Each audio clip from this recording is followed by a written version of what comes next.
Professor Saad. Welcome to the show. Thank you so much for having me. And I should apologize to all your viewers. As I told you, I think privately, I'm having a very nasty cough and cold. I hope it's not COVID. I don't think it is COVID. And so if I'm a bit more subdued than usual, my apologies. I figured before we jump into your fantastic new book, The Parasitic Mind, How Infectious Ideas Are Killing Common Sense, I guess with the news yesterday about Donald Trump, the question on everybody's mind at the minute, who would be a better replacement, Paul Pogba or Mesut Ozil? For those of you who don't know, these are two of the players that I not despise the most. I think I do despise them the most for different reasons. Ozil, because he's just this pouty, pretty boy that does nothing on the field. I've known players when I was 15 who had substantially more presence than this guy does. And Paul Pogba, he's kind of the strutting guy who can fade in and out. When I first told everybody that Manchester United had made a mistake in bringing him on, everybody said, oh no, but that's just because he's young, Professor Saad. He's going to mature into his potential. Well, it's 3-4 years later. I'm still waiting for that maturation. We're all waiting, Paul. So, man, I don't want to waste any more time talking about Paul Pogba. What are idea pathogens and why the parasite analogy? Yes. So as an evolutionary psychologist, one of the things that is within my toolbox of approaches is the field called comparative psychology. Comparative psychology is when you compare human cognition to other animals. So if you want to study some decision-making process, you might compare how we solve a particular task to, say, chimpanzees, because we are obviously animal cousins. So because of my penchant to always look at analogies and homologies across species, I came across the field of neuroparasitology as I was trying to think about all these, why do these bad ideas develop? And so neuroparasitology is the field that looks at how parasites can infect one specific organ of a whole, body, its brain, right? Because a tapeworm, for example, can go into your intestines. That's also a parasite, but it's not a neuroparasite. And so neuroparasites are really incredible because it's akin to science fiction, because once they go into the host's brain, they can completely rewire its behaviors to suit its interests, but to the detriment of the host. So the classic example, but there are many others, is Toxoplasma gondii is a parasite that when it infects the brains of mice, they lose their innate fears of cats. They actually become sexually attracted to the cat's urine, which is not a good thing for a mouse to exhibit as a preference. And so I take this idea and I basically argue that humans can suffer from another class of brain parasites. I call them bad idea pathogens. In other words, there are parasitic ideas that lead us, instead of to the cat, they lead us to the abyss of infinite lunacy, and hence the parasitic mind. And I think we are completely drowning in them at the minute. So I figured that before we jump into specific examples, I figured we should give some context about you. So please feel free to fact check me here. But to my knowledge, you broke free from civil war at a young age in Lebanon as a young man. So surely, you're an accomplished professor, a renowned academic. Surely the West would be a safe haven, and like similar to J.K. Rowling, there would be no need really to comment on these things. What has compelled you to do so, Gad? Right. No, that's a great question. So in chapter 1 of The Parasitic Mind, I exactly answer your question, because I demonstrate that my personal background it has really perfectly situated me to really tackle many of these idea pathogens. So I come from Lebanon, as you said. I'm a Lebanese Jew. We were part of the last remaining Jewish community in Lebanon. We doggedly did not want to leave our homeland. But then once the civil war broke out, it became very precarious to be Jewish in Lebanon. And so it was really important to leave. And so I was exposed to the worst manifestation of identity politics in my childhood in Lebanon. Then I moved to Canada, got my training, studied, went to the US, came back, became a professor. And then I saw that there was a second war. So I thought I had left war behind with the Lebanese Civil War, but there was a war on reason, a war on truth, a war on science, on common sense across the university campuses. And so there are two great wars that I have faced. Now, also being an evolutionary psychologist allowed me to be a participant early in my scientific career in some of these wars of idea pathogens, because I was trying in my scientific work to introduce evolutionary biology into understanding human behavior in general and consumer behavior in particular. And most of my social science colleagues thought that this was heretical. They thought that you can use biology to study the mosquito and your dog and the zebra, but how dare you use biology to study human behavior? We transcend our biology. We are above our biology. So I already started seeing these imbecilic idea pathogens in my scientific career, but regrettably, they've now seeped their way into every fabric of our societies. Okay, so I think this is a perfect example to let's just jump straight into it. So what would be an example of, as you say, a parasitic idea? Sure. So the granddaddy of them all would probably be postmodernism, because in a sense, it is the perfect virus of intellectual terrorism or nihilism, because it basically posits that there are no objective truths. Everything is constrained by subjectivity, by the personal biases of whomever is doing the exploration. Now, the problem is that scientists do wake up every day thinking that there are universal truths to be discovered. Now, something that is true 300 years ago scientifically might be updated and no longer be true. So in science, we talk about provisional truths. So when we say truth, we don't mean that it is revealed truth, as would be the case in science, in religion. But we do wake up every day thinking, well, there is a universal human nature that we might want to study as evolutionary psychologists. Well, postmodernism completely shatters that idea. And so I compare postmodernists to the 9/11 guys. So the 9/11 folks, because they were zealots of their ideology, flew planes onto buildings. Well, postmodernists fly planes of bullshit onto our edifices of reason and slowly destroy everything that has made, the scientific method and other such epistemological approaches completely irrelevant, because, hey, it's all subjective. I'll give you maybe a quick story. Some of your viewers might not be familiar with it, others may, but it's still worth hearing if they know it. In 2002, one of my doctoral students had just defended his dissertation, and we had gone out for a celebratory dinner, myself, my wife, him, and his date for the evening, somebody that he was dating. And he had warned me ahead of time that that particular individual, the date in question, was a graduate student in cultural anthropology, postmodernism, and feminism. So sort of a holy trinity of bullshit. The Dark Triad. The Dark Triad. And so he was sort of telling me, hey, let's not get too heavy. Let's have fun. I said, oh, you got it. Mum's the word. I'm going to be on my best behavior, which of course was nonsense. I wasn't going to be on my best behavior. And so about halfway through the dinner, I very gingerly, very politely said, oh, I hear that you are a postmodernist. Do you mind so there are no universal truths, correct? Yes, none. Okay, well, do you mind if I propose what I think are universal truths, and then you can tell me how you would think otherwise? She goes, yes, absolutely, go for it. Okay, well, within Homo sapiens, only women bear children. Is that not a human universal? Is that not true? Can we not take that to the bank? Absolutely not. What a stupid thing to say. Oh, really? How's that?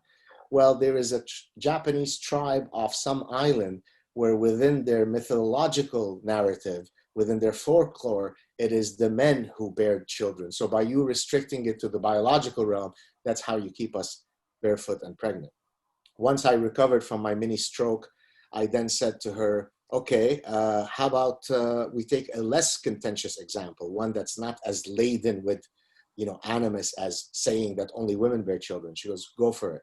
Well, is it true that from the vantage point of anywhere on Earth, sailors have relied since time immemorial that the sun rises in the east and sets in the west? To which she used what's called deconstructionism. She said, well, what do you mean by east and west? Those are just labels. And what do you mean by sun? That which you call the sun, I call dancing hyena. To which I answered, well, the dancing hyena rises in the east and sets in the west. And then she said, well, I don't play these label games. So the reason why I always repeat this story, because she wasn't an anomaly. She wasn't an outlier. She was just aping what, 30, 40 years of this kind of bullshit training has caused people to do, which is reject that there is something called the sun, reject that women bear children, and so on. So it's not a good epistemological trajectory to take. So that would be the top idea pathogen. If you have time and you want to discuss others, I'd be happy to. Absolutely. I would love to jump into some more, but let's just pick up on that specific point, because there is that conversation which you talk about, legendary conversation. I've used some of those lines myself, and I would love to pick up on the sort of reason why we are so vulnerable to these pseudo-intellectual ideas.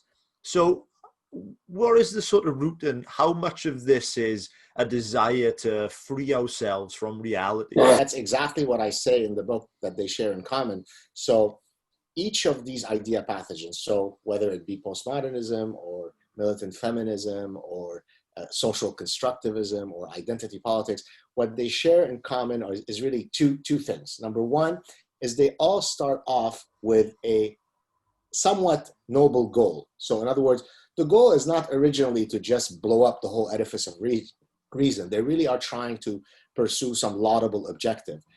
The problem, though, is that in their pursuit of this laudable objective, they murder and rape truth, right? So you should be able to both chew gum and walk at the same time. Well, they don't, right? So that's the first thing that they have in common. The second thing that they have in common is that, as you said, is they are all committed to free us from the shackles of reality. So postmodernism frees us from truth, right? It's my truth. There is no capital truth, right? It's my experience, my lived experience. All these bullshit terms that you now hear all come from 40 years of indoctrination within postmodernism. Radical or militant feminism frees us from the shackles of biology, right? Social constructivism does a similar thing, right? Because social constructivism is the idea that we are all born as empty slates. There are no biological imperatives that we come endowed into the world with, and we're born with equal potentiality. So all of us, if we nurture our kids, probably could potentially have Lionel Messi or Michael Jordan. And the only reason why your kid didn't grow up to be Lionel Messi is maybe because you hugged him too much, or didn't hug him enough, or gave him one too many Big Macs, or not one enough Big Macs. So there's always some environmental cause that didn't instantiate the full potential of your child. Well, that's a very hopeful message. It's great. So you mean all of my spawn could be Lionel Messi? That's wonderful. Well, they can't, right? Well, they can with me because I'm a great soccer player. But to most people who don't have my supreme athletics, then it, like someone like Ozil or Pogba, they can't be Lionel Messi. So again, each of these idea pathogens start off as noble. They start off by freeing us from the shackles of reality, but the downstream effect is they completely destroy reason. I would love to pick up on this and say that example you give, Blair, and if we delve into some other reasons besides postmodernism. So I am a complete believer in the evolutionary theory. On this show, we've had a number of evolutionary professors, yourself, Professor David Buss, Brett Weinstein, William von Hippel. So let's take an example, say something like, when I tell a feminist that men have an evolutionary preference for women with a hourglass figure, 0.68 to 0.72. The reply that I always get is, oh, well, if we bring more awareness to this, if we shed light on it, if we shine a torch on these evolutionary adaptations we have, then we won't have to worry about these things. So I'd love to turn this to you and say, to what extent can we transcend our biology? Yes, no, that's a great question. One of the detractors of evolutionary psychology in general and evolutionary theory also is that they argue that they don't like these theories because they are biologically deterministic. And nothing could be further from the truth. Most phenomena operate in an exquisite interaction between our genes and our environments. That's why this is called the interactionist perspective. So the idea that because you explain the evolutionary roots of something, it implies that you are just the robotic executor of that evolutionary modality, if you like, is simply demonstrating that you know nothing about biology. So for example, even genes themselves are turned on or off as a function of environmental inputs. So I'll give you another great powerful metaphor that kind of will solidify this point. So I use what's called the cake metaphor. So if I want to talk to you about nature versus nurture, right? So, and show you that it's really, in a sense, a false dichotomy. So if I show you all of the ingredients that are used in making a cake, so the flour, the eggs, the butter, and so on, before I bake the cake, you can point to each of the ingredients. Once I bake the cake, it now becomes an inextricable mix of all of those individual ingredients. If I now told you, please point to the butter, please point to the sugar, you wouldn't be able to. Well, that's the same thing for most of who we are. Most of the traits that you and I might be interested in discussing are an inextricable mix of our nature and our nurture. So for example, if we look at, say, the drive for status. So around the world, if you ask women, what is the, what are the attributes that they look for most in men, they will say, social status. Now, social status might be measured differently in different cultural ecosystems. In one culture, it might be how many heads of cattle I have. In another culture, it might be how good a hunter I am. In another culture is if I have an Ivy League degree, right? In another culture, it might be how many zeros I have in the bank account. But in no culture do women say, give me an apathetic, lazy, submissive guy. My God, I go into a sexual frenzy. We haven't yet found that culture. If one of your viewers finds it, please email me. I'll make you famous. But you won't find it because it doesn't exist. Well, the fact that all men seek that universal drive of obtaining status doesn't imply that we are deterministic, because each of us will instantiate that goal in different ways. Some of us will become Lionel Messi. Some of us will become great actors or professors or business people. So there isn't a singular way by which we could instantiate that goal. That demonstrates to you that the fact that you explain the evolutionary roots of something doesn't imply that you are a biologically deterministic robot of those evolutionary drives. I love that, man. I love that. So we've touched on postmodernism. We've touched on some social constructivism. What about identity politics? What are your thoughts on identity politics? Can we go there? Yeah, identity politics, I call it an affront to human dignity, a cancer to human dignity, because again, it starts off with a quasi-noble goal. Hey, if there are institutional forces that have led some people to not fully participate in whichever endeavor, then of course we should, as good people, seek to remove these. But that demonstrates the tension or the conflation between equality of opportunities and equality of outcomes. Equality of opportunities is something that we should seek. Equality of outcomes is idiotic, right? To use the football analogy, to go back to it, since 1930, when the World Cup of men's soccer started, only 8 countries have ever won the World Cup. Well, that seems a bit racist. How come Namibia's never won it? It seems quite Islamophobic. How come no Islamic countries never won it? It seems anti-Semitic. Israel is yet to win it, right? And so on and so forth, right? So you don't necessarily expect in a competition for there to be a perfect representation of whichever demographic trait you want to focus on. That's contrary to one of the most fundamental protective belts of an enlightened society, which is you elevate the individual. That's classical liberalism. It's, I am Gad Saad before I am Lebanese Jew. Lebanese Jew is one part of who Gad Saad is, but when I present myself to the world, I am not speaking on behalf of anybody other than Gad Saad. So when you judge me and all my qualities and any faults that I may have, well, that's what you should judge me by. So identity politics throws that out the window. So how does it manifest itself in say, academia, although we could discuss it in other cases? Well, now we have what I call, and I discussed this in the Parasitic Mind, we have what I call the DI religion. DI stands for diversity, inclusion, and equity. So we no longer, in a domain where everything should be defined by excellence, we no longer attribute excellence or give professorships or even chaired professorships based on the weight of your dossier, but we give it based on whether you hold certain immutable traits or not. That's grotesque. Now, it behooves me to understand how these administrators, these czars of equity, how they actually failed to see that, right? Because nobody, for example, if you look at the number of folks who have won the Boston Marathon over the last 30 years, let me summarize it very quickly for you.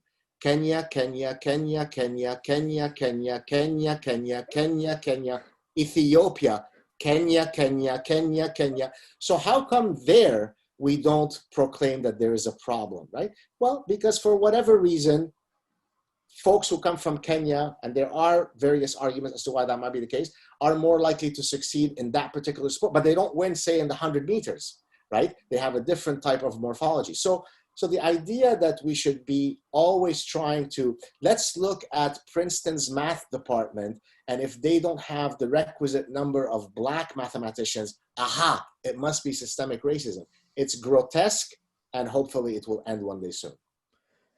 Does the difficulty with issues like this come where at a lot of these issues, at a base level, as you say, there is a quasi-noble pursuit of a better society? But does the issue then come when we sacrifice truth in the pursuit of that? Well, that's it. That's the old thing when I said, you know, you can walk and chew gum at the same time. So this, by the way, speaks to a tension in answering your question between two ethical systems. One is called deontological ethics. The other one is called consequentialist ethics. So a deontological statement would be, it is never okay to lie. That's an absolute truth. A consequentialist ethical position would be, well, it's okay to lie if you're trying to protect someone's feelings. So if your spouse says, do I look fat in these jeans? And if you want to have a long marriage, maybe you lie and you say, you look more beautiful than you've ever had in the past, okay?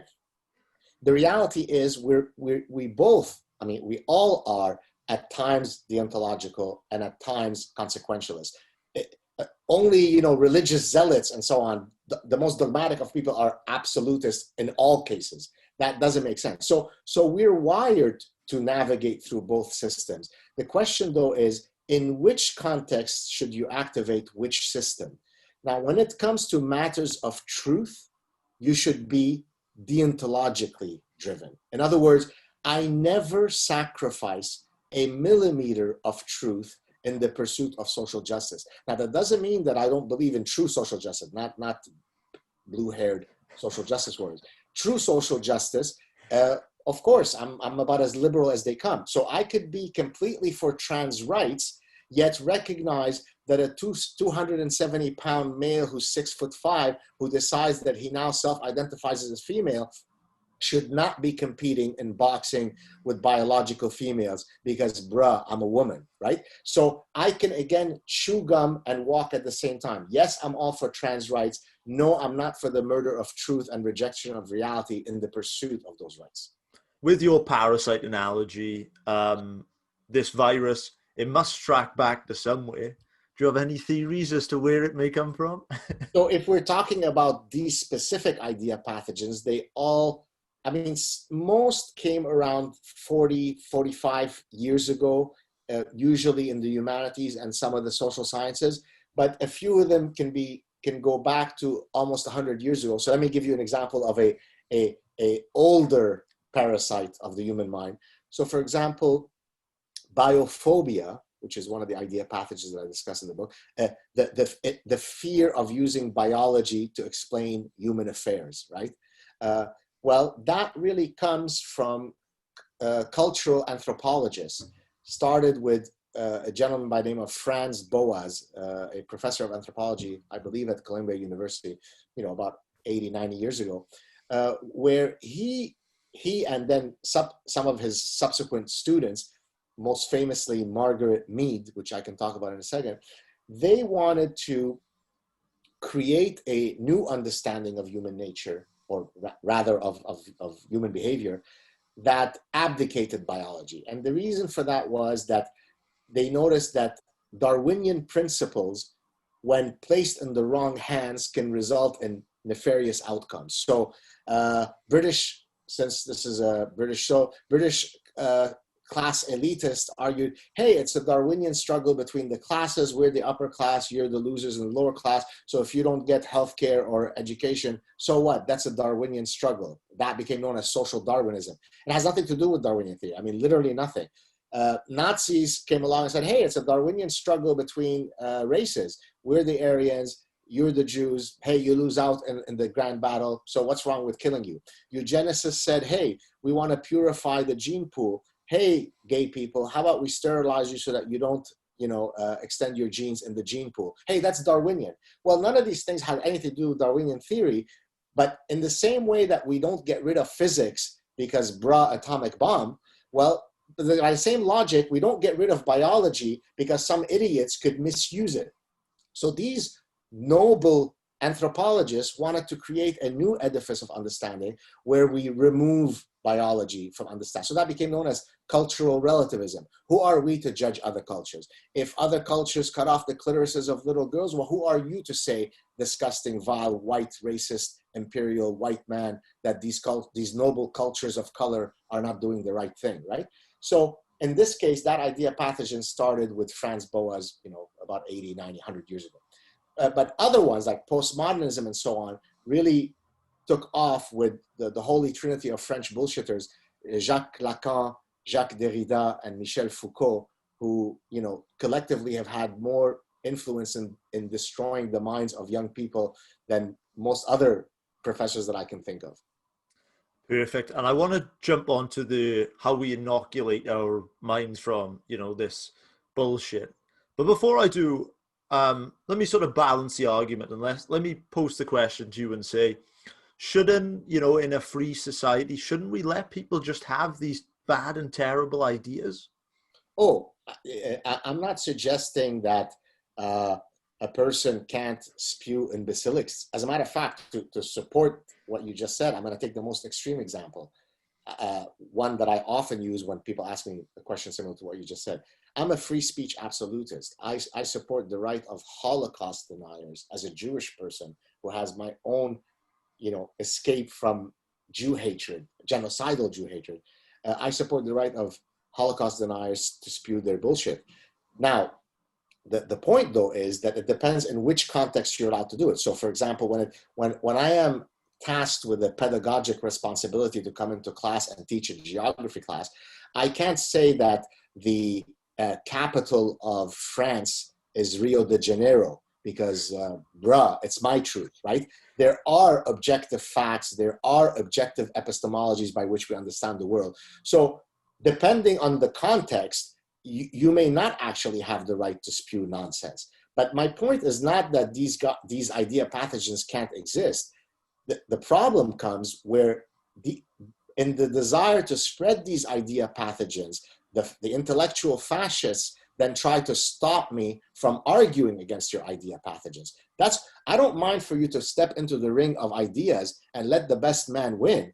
But once you start saying, no, if Gad Saad comes in and lectures about evolutionary psychology, some of the students might have an anxiety attack, so we have to deplatform him, well, then we can't allow that. By the way, it has only happened to me once, but Richard Dawkins was just deplatformed at Trinity College Dublin for exactly the reasons that we're saying, right? Yeah, terrible. So how do we inoculate ourselves? I mean, how do I know if I'm infected with these bullshit ideas, and what do I do about it? Yes, beautiful. So there's one answer I'm going to give you is a very sort of, if you forgive me, a long-winded epistemological exercise. And the other one is just a call to actions. The former is chapter 7 in the book, and the latter is chapter 8. So let me start with the simpler ones of chapter 8. So one of the things I talk about is, activate your inner honey badger. So the idea is that a honey, and I'm going to come back in a second, how do we inoculate ourselves? But now I want to explain how everybody has a stake in the battle for truth. So honey badgers, for those of you who don't know, are astonishingly fierce creatures. They are the size of a small dog, but because of their ferocity, they could hold at bay, 6 adult lions. And you could go on YouTube and see 6 lions coming to kill a honey badger. The honey badger goes completely wacko, and the lions are literally befuddled. They can't understand this kind of ferocity, and they say, okay, I don't want a part of this. And so one of the things that I argue is, be a honey badger in defending your principles. If you truly have principles that are well structured, then nothing should move. And that's why, you know, when someone comes after me, you better come correct, as we say, because I'm coming after you tenfold harder, right? It's just endless. Once you enter my radar, if you insult me in an inappropriate way, there is no limit to how far I will go to bring you down. And usually I get people to close down their accounts. I don't do it to be malicious, but I do it so that the audience sees exactly what I preach, right? So in chapter 8, I have these types of calls to action. But let me answer your original question, which is, how do we inoculate ourselves against bad ideas? And how do we build an argument that hopefully is veridical and true? And so for that, I use an epistemological tool, which I call nomological networks of cumulative evidence. It's a mouthful, so let me explain how you go about doing that. So if you think back of Charles Darwin, when he was developing his the proof for his theory of natural selection, he didn't do it by running a study with 25 undergrads at Ohio State University. He didn't do it by conducting a survey with 200 convenient samples, right? The way he did it was through an assiduous collection of data over several decades, stemming from many, many different disciplines: paleontology, geology, animal husbandry, comparative morphology, and on and on and on. So that when you put all these distinct lines of evidence, it became incontrovertible that he was correct. And for 150 plus years, people have been trying to falsify him, and they haven't been able to. So I used this epistemological tool, although he didn't call it that, but I independently, when I was trying to fight against my social scientist colleagues, and I was trying to think, well, how can I get these folks to actually see that this evolutionary explanation makes sense? I started thinking along those lines. And so let me give you a concrete example of how you would build such a network so that your audience gets a sense of what I mean. Earlier, you mentioned the fact that men prefer women that have a particular waist-to-hip ratio.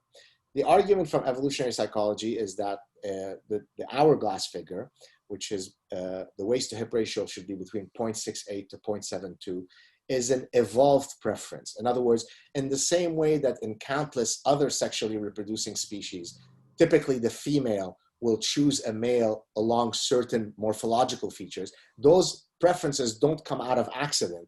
They come because they are a evolutionary solution to a particular problem, okay? So the female crab picks the male crab that has the biggest claw. He keeps showing that, all these different males will show their claw, and she picks the biggest one, not because there is a patriarchal crab conspiracy to, right? Because there's an evolutionary reason why that particular size of claw would be advantageous from a reproductive perspective. Okay, so why would men have evolved a preference for the hourglass figure? Well, so now I want to build a nomological network to demonstrate to you that it is absolutely true that that preference is adaptive. Well, I could start with medical data. I could show you that women who exhibit that particular morphological shape are more likely to be fertile and nubile. They're less likely to have medical conditions. As we get older, we become less close to that. So it's also a sign of nubility and fertility. So that is one box related to medical and fertility issues. Okay, now I can say, can I come up with data from 50 different cultures that are incredibly different from one another? So I can go to the Yanomamo tribe in the Amazon who've never been exposed to Western media and show them a bunch of figurines and tell them, which one do you prefer? And I can do that in 50 different countries and show that there is what looks like a universal preference across cultures that are radically different from each other. Okay, so now I've gotten you medical data, fertility data, I've gotten you cross-cultural universal data, but we're only starting the nomological network. I won't go through all of it, but I'll give you enough so that you get the sense. Well, I can get data from art. So I can get figurines from ancient Greece, from Egypt, from Indian culture, from African culture, spanning 3,000 years, where you actually do a content analysis of the figurines, and you could show that depictions of female beauty adhere to those standards. So now I've not only shown you cross-cultural data, I've shown you cross-temporal data across thousands of years that preference holds. I'll do one or two more and then I'll stop. Now you might say, oh, but all of the preferences that you're showing is through paper and pencil tasks. You're asking men to rate and circle which woman they like the best. Well, I can take neuroscientific data, brain imaging studies, where I can show men different images of women and then see which image will tickle their pleasure centers the most. So now I've removed the idea that, oh, it's only due to paper and pencil. I leave usually the last one because it's the most incredible one. I can take congenitally blind men. So these are men who've never had the gift of sight, and I could elicit from them their waist to hip ratio preferences. Now you might say, well, how do you do that? You do it haptically by having them touch different mannequins with different waist to hip ratios. And guess what? They choose the hourglass figure. Now these are men that have never seen before, so they couldn't have been conditioned through social media and through Hollywood Images and Elle magazine. So bit by bit, I can build you such an unassailable nomological network that I drown you in your bullshit indignation. And so that at the end of the lecture, you all walk away from the lecture with your tails between your legs. That's exactly how I do the process. And I guess when you build a robust nomological network, like you said, but you don't need hysteria, you don't need emotionality, you can just bit by bit, just drown them in that information. Perfect, exactly right. And that's what I always say, that, so because you said hysteria. So hysteria is your affective system, it's your emotional system, right? In chapter 2, I talk about the tension between feelings and thinking. And I argue that in a sense, it's a wrong pitting of these two systems. It's not that humans are reasoning animals or humans are feeling animals. It's that we are both. There are very compelling reasons as to why we've evolved both our cognitive system and our affective system. The trick is to know in which context to trigger which system. When I'm walking down an alley and I want to take a shortcut home and I see 4 young men loitering, well, I know that through statistical regularities that 4 young men are probably more dangerous than 4 elderly women. So my heart will start beating. I might get a bit of an anxious reaction. Well, that's my affective system saying, you might want to avoid going in this dark alley when there are 4 young men loitering. So there's nothing wrong with the affective system in that case. If I'm trying to solve a calculus problem, all the affective state in the world is not going to solve the calculus problem if I didn't study the calculus material. So when I'm building this nomological network, I am shutting off my affective system. I'm saying, I really need to convince you of the veridicality of my position.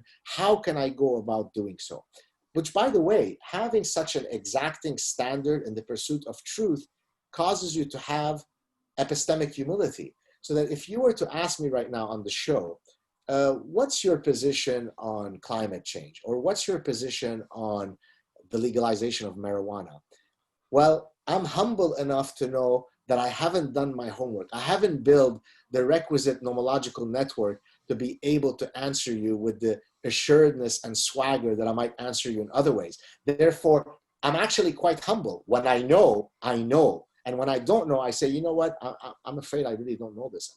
Let me get back to you with that. I love that, man. And there's one thing which is going through my mind. I mean, you mentioned Charles Darwin, one of my academic heroes. I mean, there's not a guy really that I can think of which has built more of a robust nomological network. So it makes me think in this day and age, I mean, would Darwin be getting slaughtered on Twitter? Would he be having blue-haired children running around his classroom? How would he fare in 2020? Oh, he'd be done. Are you kidding me? I mean, as a matter of fact, about a month ago, maybe a month or 2 ago, I satirically decolonized my bookshelf. I don't know if you saw that clip. No, I didn't see that. So now there's this whole new thing of decolonizing everything. Decolonize your mind, decolonize your bookshelf, decolonize science, right? Hashtag science must fall. So to decolonize my bookshelf meant that I went through a whole bunch of, so I have a very large personal library, and I took, some of the most famous I started with actually On the Origin of Species with Charles Darwin. And I said that because I want to create a more equitable ratio of authors in my library, I'm getting rid of some of these really prominent white guys because I simply don't trust them because their skin hue is white. So I got rid of bullshit Newton, got rid of bullshit Nazi, Charles Darwin, René Descartes was out, Francis Bacon, all those white guys were out. And so I decolonized my bookshelf, and in doing so, I became a lot more progressive and noble. Well, my satire is always prophetic. I satirize something, and then I cross my hands, and then I wait for reality to catch up to my satire. So a month or two later, it came out that I can't remember, I think it's probably in Britain, I can't remember where it is, where they were now trying to cancel Charles Darwin. I don't know why. Maybe his uncle's aunt's janitor once spoke to someone who knew someone who owned slaves and so on. So, of course, he'd be gone in a second, that guy. You are a guy that I really admire because you really speak your truth robustly. And I really admire how you're not afraid to you don't get drawn into the mobs, the mob's hysteria. So where do you get the courage from to speak your truth? And to the person listening to this now that's afraid to say what they really think, they've built their nomological network, how can they get the courage to speak truth to this bullshit? Yes. So several ways they can do that. Number one is they truly have to stop succumbing to what I call the eighth deadly sin, which is cowardice. The reality is that most people, I hate to say it, but it's the truth. Most people are cowardly. Most people succumb to the bystander effect, right? Let someone else intervene when the woman is being assaulted in the alley, right? I'll just pretend that officer, I didn't hear her screaming. That's why I kept walking, right? Well, the reality is when that woman is screaming in the alley, many men might not stop by, but a few men will say, no, I'm not going to tolerate that. I'm stepping in, right? And so I, for example, to use again a soccer analogy, I say, be the penalty taker, right? The guy who takes the penalty is not necessarily, I mean, in many cases it is the best player, but in many cases it's simply the one who has the testicular fortitude to say, put the responsibility on me, I'll step up. Any professional soccer player can kick a ball from 12 yards out and score, but not everyone has the mental strength to do it, right? So you simply have to nurture that ethos, if you'd like, and hence be the penalty taker, activate your inner honey badger. But if I can put it even in a more lofty way, have an exacting standard in your relationship to truth. Now, what do I mean by that? When I go to bed at night, whether I have insomnia or I sleep like a baby will depend on the following. I lay my head on the pillow and I say, have I done everything that I can today to live a true life? So however big my platform is or however small it is, did I walk by the alley while the proverbial girl was being attacked by three guys? If yes, I'm a fraud and I can't live with myself. So if at the end of the day, I always put my head down, I go, you know what? I did my part. It's not going to change the world, but I know that I lived a true life, then I go on. Well, you really have to foster that sense of exacting personal conduct. Otherwise, it's always easy to diffuse the responsibility onto others, right? So I receive a million emails from all sorts of people, professors, students, staff members, parents of students, all of whom say, I admire you so much, you keep me going, but please don't tell anybody that I said this about you. So they're not even willing to be on the record that they support the guy who is defending their children's right to live free lives. That's how cowardly they are. Well, if most people remain this cowardly, we will lose this battle. If most people suddenly find their testicles, irrespective of whether they're male or female, because we know that sometimes women can have testicles and men can have 9-inch or women can have 9-inch penises. Well, once you grow a pair, then we can get rid of these idea pathogens, not in generations, in a few years. I love it, man. I love it. I could talk to you all day, but I appreciate we're running out of time. So let me fire through some quick fire questions with you. So at the end of every podcast, we always ask, what have been some of the most impactful books which you've read? Right. How many do you want? Let's go for three. Let's go for three. Okay. So, of course, from my evolutionary work, on the origin of species, of course, the adapted mind, which was, an early compendium of chapters in an edited book by some of the pioneers of evolutionary psychology.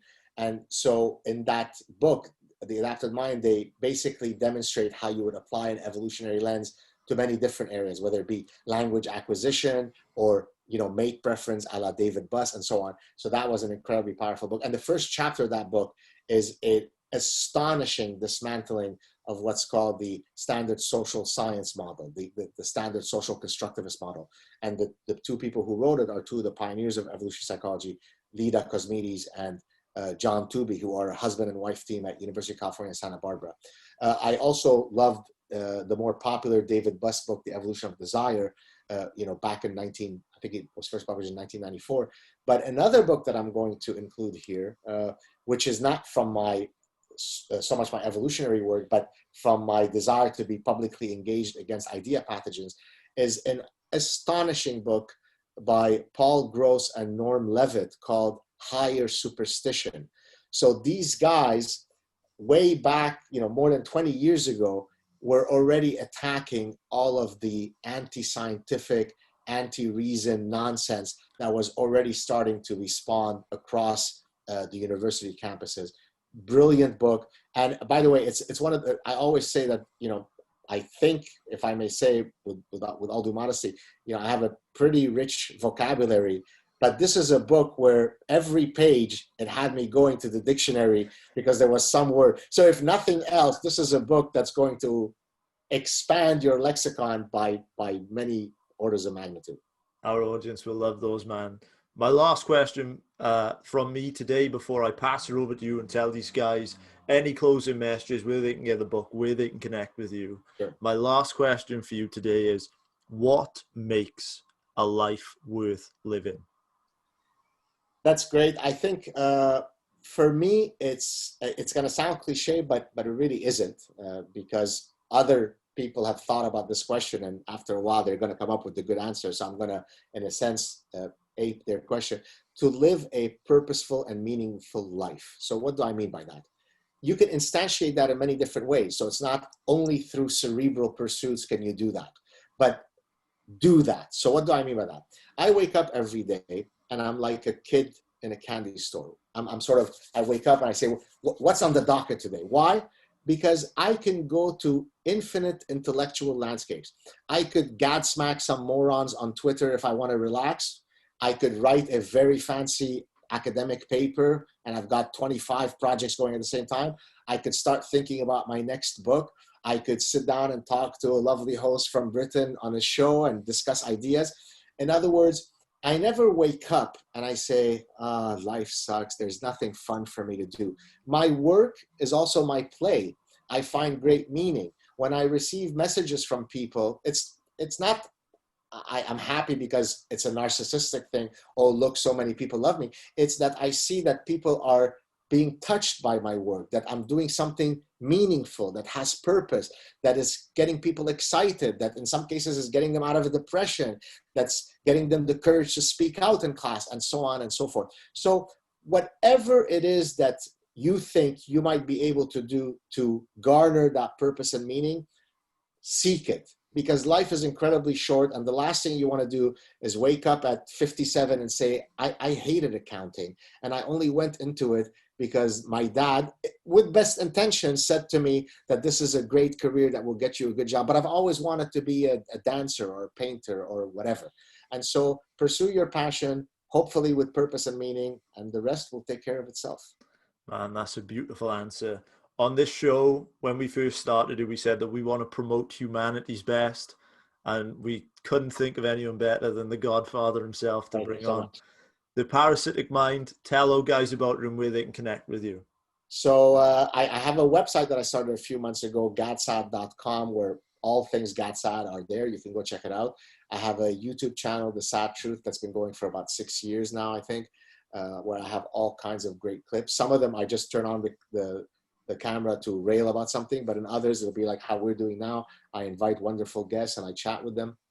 I now, because a lot of people said they don't want to follow the stuff on YouTube, they want it on podcasts. So recently I started a podcast where I'm slowly migrating all of the content to also have it in audio form. You can follow me on social media at Gad Saad, S-A-A-D on Twitter. I have a public Facebook page. It's not hard to find me. So get out there and connect with me. I love it. I want to link people to your conversation with David Buss as well, because that was a fantastic Oh, yes. conversation and he's come up a number of times this conversation. So I'll link people to that one below. Gad, this is such a pleasure, man. Thank you so, so much for coming on the show. Thank you, sir. You were a delight. You gave me the chance to hopefully not be too long with it, but you gave me a chance to explain things. So I truly appreciate the chance to speak in your forum. Thank you.